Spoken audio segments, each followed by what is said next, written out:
We do not like to see waste under the various categories that it is currently seen.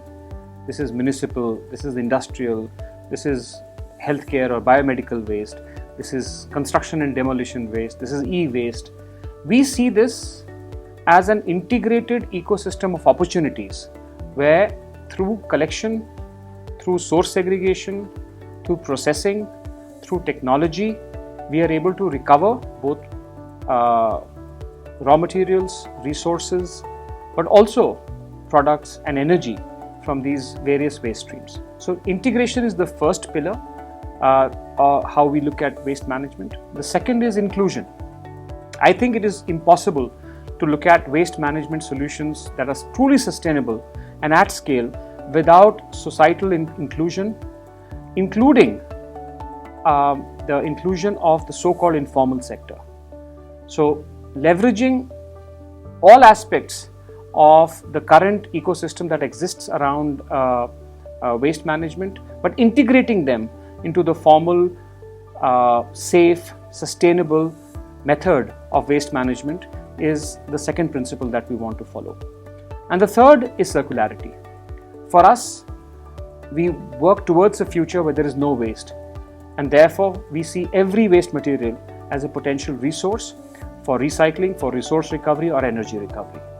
Using these three principles of integration, inclusion and circularity, we believe that sustainable waste management can not only address environmental challenges, it can also address economic as well as resource security related challenges facing a country like India.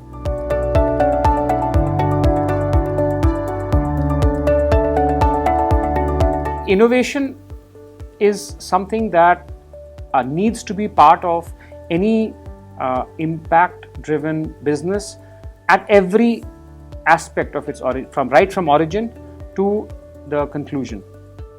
For us, for example, the waste has a hierarchy of perceived value. There is a bottom of the pyramid where waste such as construction and demolition debris is seen as having no value. You'll be happy to know that we can recycle that material as we do at scale across the country to over 98% recovery levels, which means for every 100 tons of this material that we collect, 98 tons of product goes out and back in the market, back into the economy.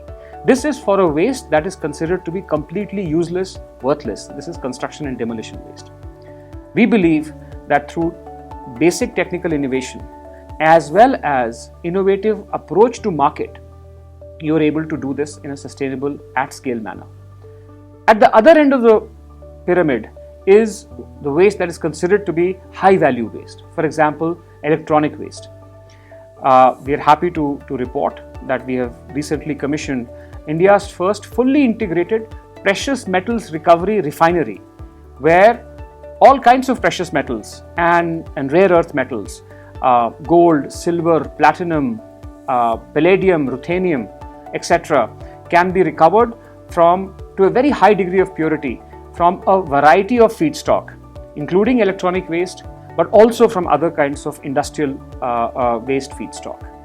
These are two examples of where innovation can play a role in circularity across the entire ecosystem.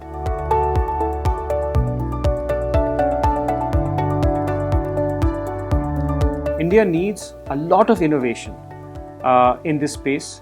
This is a need that is huge. The challenge is not easy to solve.